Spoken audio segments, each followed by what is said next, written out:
Kottaa saambusaa nyaadhaa galgala iftiriin mana kooteeshii asumarraan isinitti himeen jira gara jalqabaatti mana kottaaf xartu galgala soomaa jirtu miti ijoolleen musliimaadha.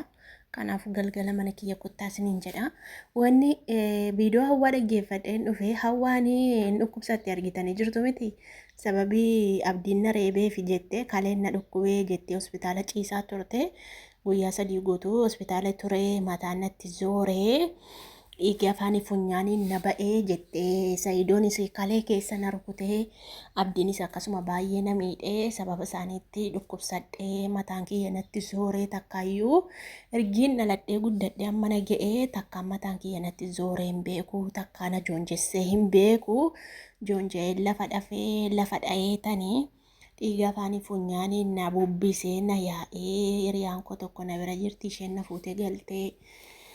Mana qorichaatti na geessiteetu amma fayyee alhamdulillaahi fooyyeen qabaa jettee ani takka abdiidhaa kasaaree nama rukutu sin argine jettee Saayidoottis immoo dawwalee himadhee jennaanitu sababii abdiin na reebee fi lafti natti zooree joonja'ee kufe jettee hin himatinii viidiyoollee hin waraabinaan jedhee jeena dhowwe jettee jarri walirra goruu Saayidoodhaa fi abdii walirra goruu jettee.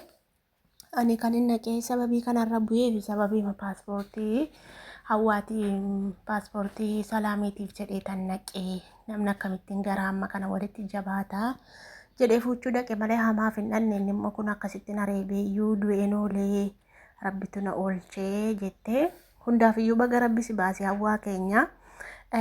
Kan badii qabu siidha waan ta'eef jennaani maaliif jennaani namni akkamittiinitu mana namaa goddanyaa akkamii yoo taateyyuu walitti siqeenya yoo taateyyuu namni akkamittiin shaanxaa namaa fattasha seeraan gaafattaa qubna garaan teessifteetu abdii koo akkasii daa'ima qabdi biyyaallee isheen deemuu barbaaddi jettee bakka qubna garaan haasofsiisuu qabdi malee mana namaa seentee difiratiidhaan shaanxaa namaa fattashuun qabdu jechuudha. Inni kun badii isheeti amma badii isheetti gaabbitee kun ola dhukkubarra iyyuu buutee jechuudha. Namni yeroo tokko yeroo qemqem jedhu yeroo fiiguu yeroo miriixamu balaa akkasiirra bu'aa jechuudha.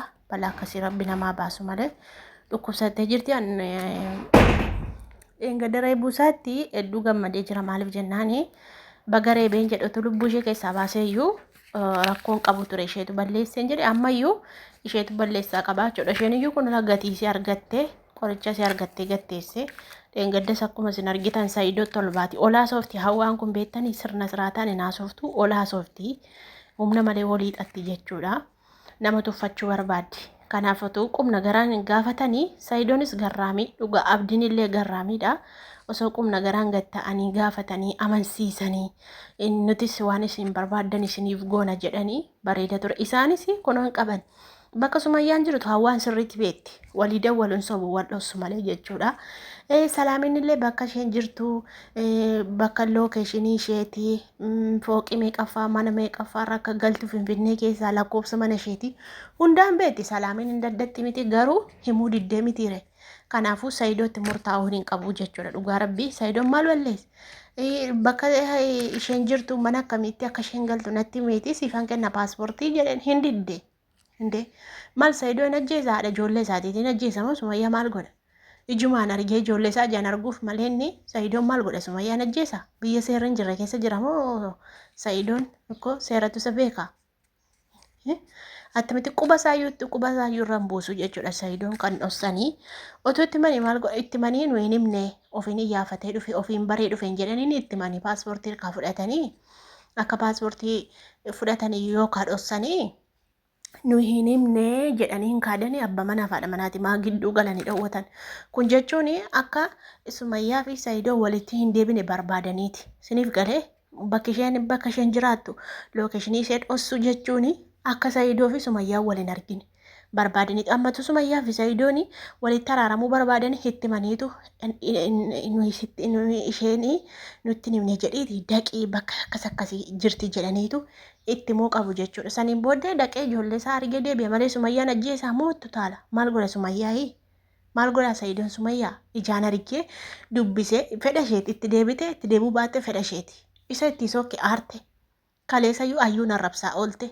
Isheen ammatu viidiyoo ayyuu sana dhaggeeffatte aareen irraa dubbachuu dhiise argitanii miti biyyi irraa dubbatee jira argitanii viidiyoo ayyuu irraa hundumtiyyuu irraa haasa'e hundumtiyyuu irraa dubbate ilaalee macallise aaree dhiise dullattii kana yoo feete illee bullukkoon sii bitaa yoo feete baxxaaniyaan sii bitaa ati ol deebii taa'e ani maaliif sireebaa jaartii kana maalitti kana jechaanii turte jechuudha aaree ani ayyuutti aaree irraa dubbachuu dhiisee jechuudha waan na aarsu irraan dubbadhu waan baqa waan amilee nama tuqu waan qalbii nama tuqu irraan dubbadhu waan nama boochisu irraan dubbadhu argitanii miti viidiyoo hawwaa viidiyoo roozaa dheengadda gaafa gammachuu isheetiitti dhufee baga argamtee jedhee dhufee gammachuu kiyya ibsadhe jechuudha. Roozaa argitan miti duraan yortiiseen barbaadamaa turte yortiiseen dhabamtee jette waan hin boo'uuf iyyuu irraa dubbachuun barbaanne jechuudha. An viidiyoo naas xalla'u yookaan immoo viidiyoo baqanatiin tolee irraa hojjechuun jaaladhu jechuudha.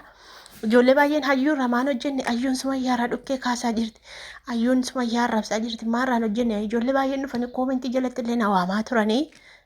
Yuutuuba koo jala deddeemanii na waamaa turan argitanii jirtu warri na waamtanii jirtanis waan nama arrabsuu irraa hin hojjedhu bakka waan nama walitti araarsu waan bakka kabajaa nama dhaabuu irraa hojjedha malee waan akkasii irraa hin hojjedhu kanaafan dhiisee jechuudha hayyuu irraa hojjechuu hundumti keessan iyyuu isiniif agalu waan isheen sumayyaa jettee arrabsaa turte sumayyaatti kan naqee hayyuudha malee ayyuuni sumayyaatti hin dhufne jechuudha. Sumayyaatti kan nage ayyuudha. Kanaafiyyuu kabajuu qabdi. Jaallachuullee qabdi jechuudha. Isheen sijjammar akka Saayidoo fi sumayyaa walitti araarama hin barbaaddu ayyuun illee jechuudha. Jaalala isheen qabdu. Sila dullatti jaartittii kana dullattitti kana ittiin arrabsitu turte jechuudha. Sumayyaa namni kabaja qaba. Namni ilmoo qabu abbaa manaa qabu kabaja qaba bara. Dubartii abbaa manaa hin qabne dhugaa fardaan ittise jedhamu hin beektu miti.